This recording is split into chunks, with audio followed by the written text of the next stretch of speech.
Bismillahir Rahmanir Rahim. In the name of Allah, the most gracious, the most merciful. May praise be to Allah, the creator of the worlds, and peace and blessings be upon his Prophet Muhammad sallallahu alaihi wasallam, upon his family and all his companions. Honorable President of today's program, distinguished guests, respected teachers, and all my dear friends. Assalamu alaikum wa rahmatullahi wa barakatuh. First of all, I would like to welcome all of you and I wish you a very happy Republic Day.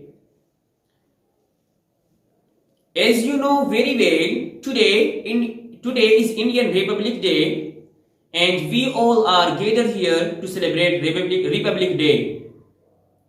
That's why I am gonna deliver a speech in front of you about Republic Day of India.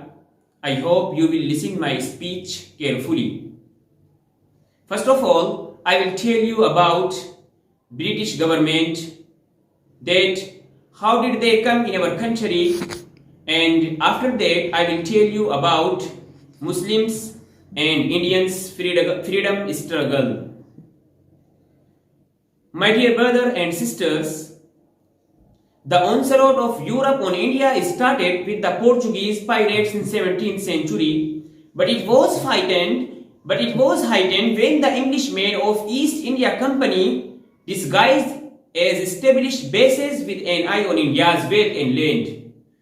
Shah Waliullah Muhaddis Dehlavi, 1703 and 1762, who was the first person who apprehended the danger, he chalked out a plan of complete revolution. Shah Waliullah's various books reflect his thought and propose a complete framework. Shah Waliullah is the frontrunner of this field. Later, his sons and pupils forwarded his mission. Dear listeners, meanwhile, the company began to expand its area. It resulted in a fierce fight between the company and Siraj-ud-Dawla in Prasi, Bengal in 1757. Siraj-ud-Dawla was defeated and the door was opened for Britain to occupy Bengal. Afterwards, Hyder Ali and his son Tipu Sultan stood up to stop English state in southern India, but this campaign suffered a major setback due to internal treachery and Tipu Sultan was martyred fighting in Seringapatam 1799. Dear listeners, the English General Ned climbed up his dead body and shouted, "From today, India is ours." Finally, one day in 1803, the Mughal king in Delhi was forcibly asked to sign a treaty that read, "The people for Allah, the country for King His Majesty, and the order for the company."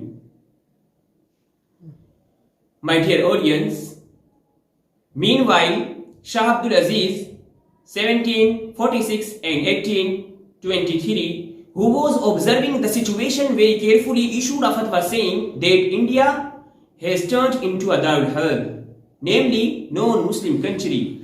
Muslims must wage war against the British, but the ground was not prepared to start any revolutionary movement. So, Sayyid Ahmad Shahid, a disciple of Shah Abdul Aziz, and his companions migrated Kandahar in Afghanistan in search of a land where he can run a revolutionary movement. Unfortunately, the greatest militant movement of this subcontinent suffered sedition of Afghans and finally collapsed. The remaining people, especially the ulama Sadiqpur, continued their mission inside India. My dear brothers and sisters, the sparks of hate and anger against the British burst again in 1857. This time it was not a mutiny of a group, but a mass revolt against the British throughout the country. In Shamli, Indians revolted in the leadership of Haji Imdadullah while they were fighting in Lucknow and Faizabad under the command of Begum Nawab and Maulana Ahmadullah. Meerut and Delhi were the centers where Indian army men were fighting for Sultan Bahadur Shah Zafar. The revolt continued for months, but the Indians were defeated in the long run. Dear dignitaries, it is noteworthy that the caravan of freedom was led purely by Muslims till 1857. Since the power was snatched from Muslims, so they were naturally the first enemies of the Indian government. According to historians, 27,000 Muslims were only hanged to death, and Sultan Bahadur Shah Zafar was exiled to Rangoon and his descendants were finished off. My dear brothers and sisters, after the defeat of 1857 revolution, the Muslim leaders changed their strategy. They started setting up educational institutions across the country to combat disastrous British policies. On the foremost of them was Maulana Muhammad Qasim Nanotwi and his colleagues, who established Darul in Deoband to produce a team of ulama who could fight eyeball to eyeball with the British government. My dear listeners, let me tell this too. The first student of Darul Uloom Deoband, Maulana Muhammadul Hasan Deobandi, known as Sheikhul Hind, choked out a plan known as Reshmi Rumal movement, namely Silken Letters movement. Sheikhul Hind had a secret agreement with the Ottoman Caliphate of Turkey to attack on British bases in India and prepare ground for revolt. But this plan also was sabotaged. Consequently, he was arrested and sent to Malta Island. My dear national brethren, these are some brief extracts from the history of freedom. Otherwise, the sacrifices that Muslims have offered to free India from the British slavery cannot be described in a short speech.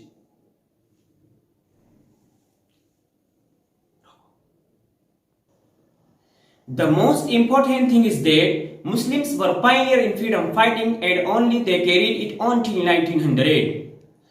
Muslims had always held high the torch of patriotism and freedom fighting. The Hindu leaders appeared long after them, and Muslims walked shoulder to shoulder with them till the country became free. Muslims had always held high the torch of patriotism and freedom fighting. Dear listeners, today it is tragic enough that Muslims are blamed that they are traitors. Muslim fighters, instead of being paid homage, are removed from government, school textbooks and history.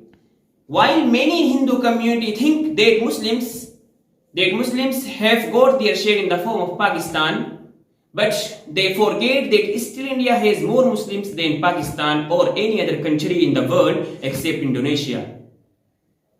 My dear national brethren, I think they forget the sacrifices of Muslims for making India free.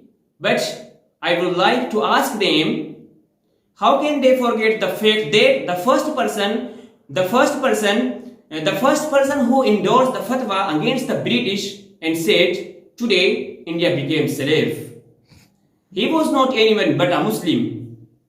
How can they forget that the first person who fought against the British, he was not anyone but a Muslim? How can they forget that the first person who started the first revolution of independence, he was not anyone but a Muslim?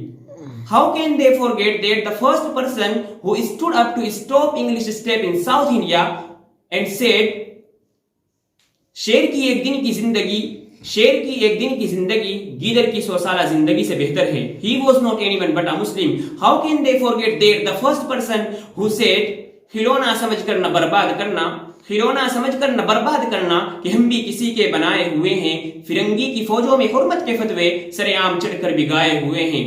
वो शजरे आज़ादी जिसे खून देकर के सींचा, वो शजरे आज़ादी के जिसे खून देकर के सींचा, के फल उसके पकने को आए हुए हैं. He was not anyone but a Muslim. How can they forget that the first person who said, सारे जहां से अच्छा हिंदुस्तान हमारा, सारे जहां से अच्छा हिंदुस्तान हमारा, हम बुलबुले हैं इसकी ये गुलसिता हमारा. He was not anyone but a Muslim. How can they forget that the first person who sounded the slogan of Inqilab Zindabad, he was not anyone but a Muslim. My dear listeners, the purpose to mention these sacrifices is to remind you of our brave past, since it is said that a nation which fails to treasure its history is lost in the darkness of time. Such a nation has nothing to inspire it to face new threats with courage and determination. Now, I am gonna wind up my speech. May Allah keep Muslims of India safe and prosperous, and may India be the most peaceful and beautiful and flourishing place in the world. As well as I hope that my listeners and my audience will subscribe my channel, like my video, comment my video. Okay. Thank you so much. Jazakallah. Wassalamu alaikum wa rahmatullahi wa barakatuh.